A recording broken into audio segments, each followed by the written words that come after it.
Good afternoon, everyone. My name is Janice Malillo, and I am the host of Stories That Inspire Us. And today is Monday, June the 27th, 2020. Today, I have on another amazing guest. She is a caregiving visionary advocate, especially for patients, family members that are suffering from dementia, but she's so more than all of that. I am so excited to welcome to today's podcast, Betsy Wurzel. Thank you so much for being here today and sharing your story with me today. Oh, thank you, Janice. Excuse me for having me on. I'm honored. Oh, well, thank you so much. You know, Betsy, as life goes along for many of us, we're often confronted with diseases, with situations that kind of slap us in the face, so to speak. And many of us find ourselves in the caregiving routine of that. I was wondering if you could share the beginning of your story, like how you became a visionary advocate. Sure. Forgive me if I get emotional. My mother-in-law was diagnosed in the year 2000. I am a licensed practical nurse, and I never heard of the word Alzheimer's ever. It was called different things back then, back when I went to school. And so my mother-in-law had Alzheimer's, and there wasn't much information in the year 2000. Did not know how to handle her hallucinations, sundowning, didn't know about it.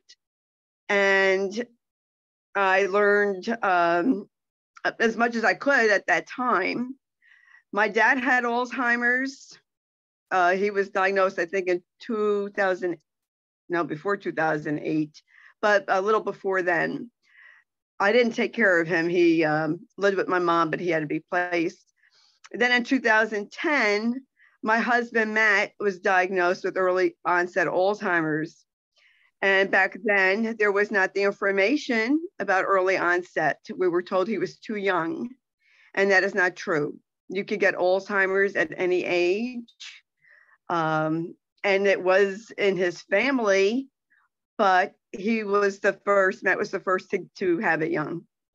And again, the information wasn't there, Janice, and I am so passionate for people to educate themselves about this disease. It's the number 6 killer.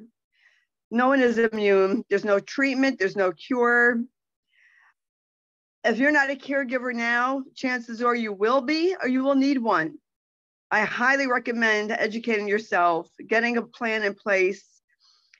I'm normally a shy person. People don't believe that. But I got into my car, I'm going to say 2016 or 17, to raise awareness on early onset Alzheimer's, to dispel the myths, to hold that picture and say, this is the new face of Alzheimer's. And then I started doing caregiving stories, well, not stories, telling how I felt about caregiving and being honest. And much to my surprise, people listened to me. And that I never thought would happen. And I was just telling how I felt, but people related to me, and they would say, Betsy, that's how I felt, but I'm too embarrassed to say it, or I don't want to say how I felt. And I showed Matt's journey. I showed Matt going out, and we're having fun and we're laughing. And people would say, Betsy, I'm taking my husband out because you're taking yours out. So, we have to live. No one knows when we're going to die, whether you have Alzheimer's or not. You get the diagnosis, live your life. Don't sit around and wait to die. Take your loved one out and do things while you still can. And that's how you kick Alzheimer's rear end. I absolutely love that. And what is so inspiring about that is you shared something, obviously, that was very personal you were going through with your spouse, your husband, becoming ill, being diagnosed with that disease of early onset. And he was very early. He was at a very early age, but, for instance, and I think I mentioned this the other day, we all probably have somebody in our family or somebody that's very close to us, whether it's friends or our extended family. And it is scary. And I also want to touch upon too, we hear the word Alzheimer's and we hear the word dementia. Now, I know that they're very similar, but they're also very different. And I love the fact how you said to live your life, but to educate yourself. So now, way back when, as you had mentioned before we first got on, about we only know what we know when we know it, and there not being a lot of information out there. So what was the process for you? Because I think this is really very, very important for people to understand, and it probably could relate to any type of issue going on. What was the process for you where you said, okay, I'm a caregiver now, this is what I'm doing, how do I find out information? Did you have, what was your resource? What was your go-to at that time? At that time, it was the Alzheimer's Association. And there wasn't much information about early onset. I never heard of early onset. I didn't know 12 years ago that you could get Alzheimer's at any age. This is what people don't understand. They don't know, Janice, and I didn't know. And, when I was, Matt was having problems at work. And so they told him to go to a neurologist, but he didn't tell me that. But I was seeing problems at home. And I took him after fighting with him about going. And the company doctor, who I don't know if she saw Matt in person or not, but from what was going on at work, she suspected that he had dementia. She was hoping it would be reversible. There are types that are reversible due to a thyroid deficiency, if you have toxins in your body, but she had the feeling that it was not reversible. And she was right. She never saw a test result. And I had a battle for Matt and be his advocate from getting a diagnosis to the end of his life. And you have to be an advocate. I want to tell your audience that you have to go with your gut instinct and you have to be an advocate, and don't be afraid to speak up. Don't be afraid to change doctors, change hospice teams. You have to speak up when there's an injustice. You mentioned something very important there. It is an injustice, but more importantly, to be that advocate, because obviously you know that person. And although not way back when, but back when your husband was first diagnosed, you were just starting to learn such a thing as early onset. Now, when your husband received that news as well, I can't even imagine. That just must have been so devastating for both of you. And I think for him probably, and please correct me if I'm wrong, on a different level, must have been, oh my God, now what do I expect? Because I've heard so many stories that they just lose their will, or they're like, oh, well, just these sad stories where they don't feel worthy enough. And they are so worthy because they are our loved ones. And being that advocate is huge. What was that like when your husband realized that, oh my God, I have Alzheimer's? He wasn't happy about it at all. He knew he was having problems.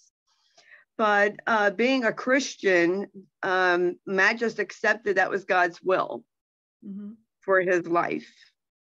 He didn't like it, but he said, well, this is what God has for me, then this is the way it is.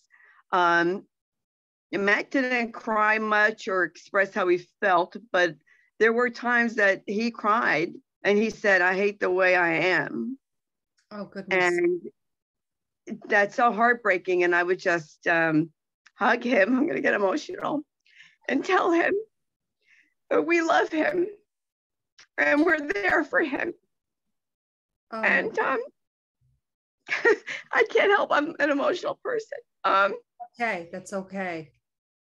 It was really difficult to see, I mean, who wouldn't be depressed, sure. Right? I mean, you don't know how to do your job. You don't know how to get home from work. You don't know your way around town. You don't know how to tell time. Matt was misdiagnosed, as most people usually are, with depression. Of course he was depressed. I was depressed, seeing what was going on. It was when Matt asked me what time Sunday school was, and Matt was a jokester. He loved to joke around. And he asked me what time it was. And I said, well, Matt, what time does it say on your watch? He looked at his watch. He said, I don't know. I said, you mean you don't know what time it is? He said, no. So, okay, that's not depression anymore. And I hate to say this, but, it was a good thing Alzheimer's ran in Matt's family that I knew what it was. Mm-hmm. If it wasn't in his family, Janice, I wouldn't have had a clue. I would have believed these doctors. And they said, he was too young. The neuropsychologist said that he possibly couldn't be this bad, that he wasn't cooperative during the testing, which he found out he was. And Matt said, I told her, I can't remember what she just showed me. Now, if someone's coming to you for memory problems, why don't you believe them? And Matt's not the first one. I've heard this over and over again, Janice, where they blame the person. I don't get it. But I didn't know 12 years ago. 10 years ago. Was it 2010, 2022? 12 years ago. What I know now. I just don't get it. I think the medical profession, and there's many good doctors out there, I'm not putting them down, they need to be educated about early onset, because Matt did had that. And I had to say to the neurologist, Matt has Alzheimer's, call it what it is, and get him on medication. I thought he would be, I'm glad he wasn't like his mom, and everybody is different with dementia. Matt lived for 10 years. He didn't have any other underlying problems, medical conditions. And, it was a battle. Like, why don't you believe us? And I told his medical doctor, he said, Betsy, I know you were an advocate for Matt. He would say to me, well, Betsy, at the end of the day, there's nothing I could have done. I said, well, you could have believed us. You could have listened to us. And that's the thing. The doctors need to listen. So they're hearing you, but they were not listening. They're not listening to you as the spouse, you as the wife, you knowing his habits and how he operates. When he was given the diagnosis, or when you said to the physician, he has Alzheimer's, what was his response to you? Well, the doctor said the only way to find out is to do a biopsy, after Matt died. He wanted to do a spinal tap, and Matt wouldn't allow that. And I said, that's fine. But, there's the clinical picture. Matt was forgetting things. He didn't even know how to write at that point. Everyone progresses differently. Matt's vision was immediately affected. Before he was diagnosed, Janice, he was driving in between two lanes and missing stop signs and not seeing people crossing the street. And I was like, I can't ride in the car with you. I eventually took his keys away when he backed into the driveway and scratched up the whole side of his car and didn't even know it. I want to back up for a second here. So you said, please correct me if I'm wrong, it wasn't until after he died that they wanted to do testing. Am I understanding that correctly? Well, the doctor said the only way to 100% sure to say he had Alzheimer's was to do a biopsy when he died, which I didn't get done. I didn't have that done. I know what he had. So there was no testing? The doctors or wherever you were taking him to, they didn't do any other further type of testing or anything of that nature? He had, Matt had several MRIs done throughout the years, and brain waves, EEGs. And his first MRI, Janice, showed global shrinkage, for, abnormal global shrinkage. His EEG was abnormal, and yet doctors didn't comprehend that. I mean, the company doctor who never saw an MRI knew Matt had dementia. She was right. So, and they didn't know it. I'm flabbergasted. Yes, I was too. Now, so he's having these different tests. Did any of these physicians, neuropsychologists, whomever they were, ever say, started him on some type of medical protocol? Like prescription? Not until after I put my foot down. I had to fight for that. You had to fight every step of the way. Yes. And I'm sorry to say that even at the end of Matt's life, I had to fight. Hospice did not listen. And that was just a disgrace. That was unfortunately, the hospice from hell experience, as I call it.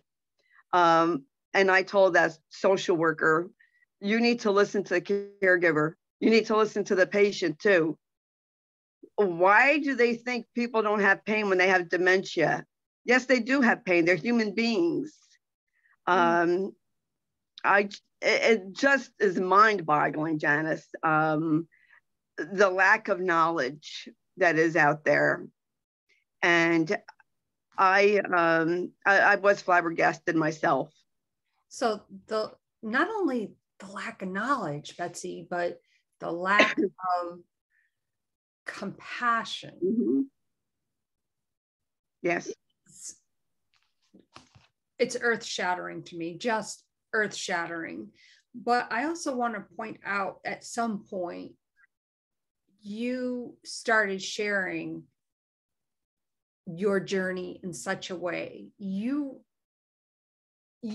showed up not only for yourself, Betsy, but for your husband, and you started your own little talk show, because you started Passionate World Talk Show, Chatting with Betsy. And you had mentioned you started sharing everything that you were going through with your husband, and people related to that, other caregivers. Yes. Well, I am creator and founder of the Facebook group #Kick Alzheimer's Ass Movement, because I was in a dark place and it was either going to kick my rear end or I was going to kick its rear end. And I started hashtagging Kick Alzheimer's Ass Movement. And a friend of mine, her name is Lori, she said, Betsy, you have to start this group. And that was in 2019. In 2018, Jeannie White, who's station manager at Passion World Talk Radio, saw one of my videos that I did in my car and asked me to do an interview, and then invited me to her show to talk weekly. And then I was given my own show. And in the beginning of my show, I just interviewed caregivers, and I talked about my own journey. Excuse me. I talked about my own journey. And then I branched out and interviewed other people. But yes, I did share what I was dealing with. Even when in my grieving, I shared that, and I'm very open about my grieving. And Janice, I'm not egotistical, but I like to think that I was a pioneer for people to show their pictures of their loved ones, to honor their anniversaries, to honor their birthdays, and show their journey. I have said this years ago. I'm going to keep saying it. We need to put a name and a face on this disease and personalize it. And I say, get out of the dementia closet and shine a light on your loved one. Don't be ashamed. Don't worry about what people think. I don't really care anymore what people think. I'm too old for that now. I'm 64. I hear you. I hear you. I'm 64. And by the way, I hear you saying my tagline. You know what I say about that? I could give a rat's ass. Yeah, I mean, because people worry, oh, I can't tell my story. What will people think? What will my relatives think? Who cares? Do they care what you're going through? Chances are they don't even offer to help you. So why should you care what they think? Right. I didn't care what people thought. I videoed Matt dying. I showed his journey, and I didn't care. One lady actually complained to me because I showed Matt hallucinating one night. And I said, what caregivers go through, what I felt. And she said, well, how do you think he felt? And I said, probably terrible, but you feel helpless. Here is my husband hallucinating and I can't stop it. And I can't stop this train called Alzheimer's coming down the track to get him. And that's one of the worst feelings that I have ever felt in my life, was helplessness, that I could not stop this disease and the progression. What I could do was to just show Matt that I loved him and reassure him that he is safe. And I really learned a lot from caregiving groups. And Janice, it's the caregivers who are helping the caregivers. And I feel that as a veteran caregiver, it's my responsibility to throw a lifeline to other caregivers so they don't drown in the waters like I did in the beginning. So true and so well said. Thank you so much for sharing that. I do want to touch upon something which I think is it's kind of amazing. You were nominated and received the Caregiving Visionary Advocate Award from caregiving.com. That is quite an honor. And I just want to say congratulations. When you heard about that, you how did you feel? Like, it may have been, I am assuming, a little shocking, like, what, me? I can see you being humbled by it, I was quite shocked that I was nominated, and even more shocked when they called my name. I was gonna start crying. I was crying. I was screaming for my son, and I had to replay it again. I went, wait a minute, did I just win? Did they just say my name? And I looked at Matt's picture and I said, Matt, this is for you. I dedicate this award to you in your memory, because if it wasn't for Matt, Janice, I never would have gotten into my car to do videos. I never would have done that. People don't believe that I'm shy. And people say, Betsy, that was brave, that was courageous, you went in your car. I didn't think of it that way, Janice. I was mad and I had to use my anger into a positive so it wouldn't destroy me. And my anger became my passion. And caregivers, your anger can become your passion too. So I felt very honored and humbled and blessed and grateful that I won that award. And I do dedicate it to my husband, Matt. I get verklempt. Betsy, thank you for sharing that and honoring your husband's memory. For anyone who is either listening or viewing this on, the numerous video channels, what is another thing you want to say to that person out there? from the heart. You know, it's caregiving is hard. I don't sugarcoat, I never did. But I wanted to tell caregivers, you have a right to enjoy your life during caregiving and after. You have a right to seek out what you enjoy. You had to take care of yourself if you want to enjoy life after caregiving. The mortality rate is going up for caregivers, unfortunately. And I say self-care is a matter of life and death. It's a matter of your life and your death. It sounds harsh, but it's true. You have to take care of yourself, and not just, I mean, like, sure, we all would love to go to a spa, get a massage, but that's not realistic. Take time to deep breathe. Take time to listen to motivational people. Do what is passionate to you and what you enjoy doing, and do it. I used to listen to John Denver music, pretend I was in Colorado. I listened to motivational speakers. I took time for myself, not enough time, but I did. And go for counseling. I highly recommend going for counseling.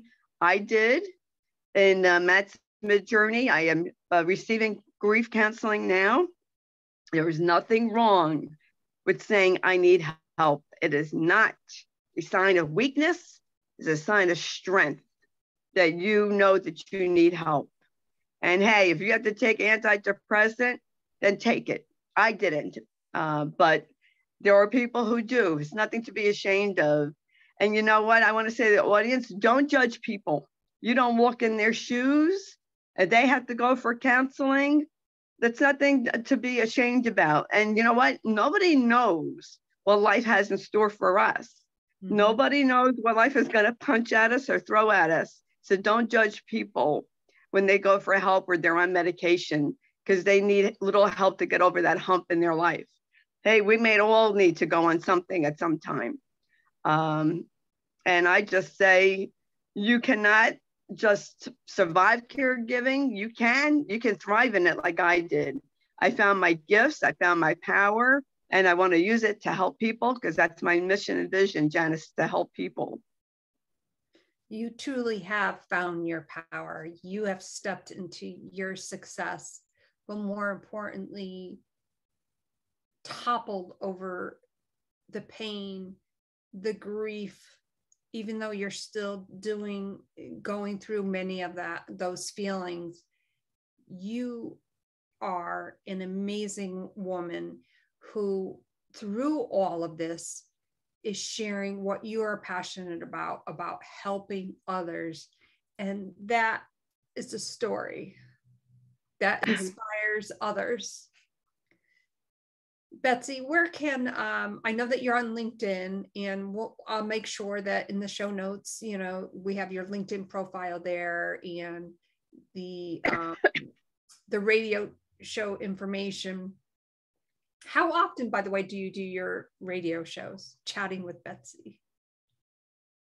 It depends. I do anywhere from 1 to 3 interviews a week. But whenever they're posted, they go on all over many different platforms. I would suggest to subscribe to Chatting with Betsy so you don't miss episodes. I have people on there of all different walks of life, many different topics to help the audience. We all think we're alone in how we feel, but we're not. You're not alone. And I want people to know you're not alone.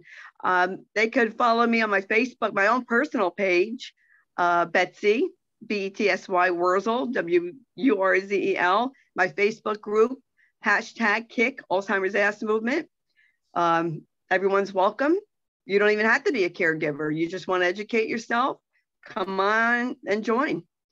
And I'm proud to say we don't discriminate. People from all walks of life. And I want people to know, no matter what you are, you're welcome in my group. Oh my gosh, that is so wonderful. This is the story that inspires us. So many times we take for granted those things in life, our health, our wellness, the good nature of trusting those who are in the medical profession. And this is by no means an attack on the medical profession, but Betsy stated, we do need to be advocates, and she did it in such a way to honor her husband, and is still doing that in such a way, a story that inspires others. Betsy, I want to thank you so much for being here today, for candidly sharing your journey. And it has been my honor chatting with Betsy today. Well, thank you, Janice. It's an honor to be on your show. Thank you for your show. And I think it's great. And thank you. I'm honored to be on your show. Well, thank you so much. I so appreciate that.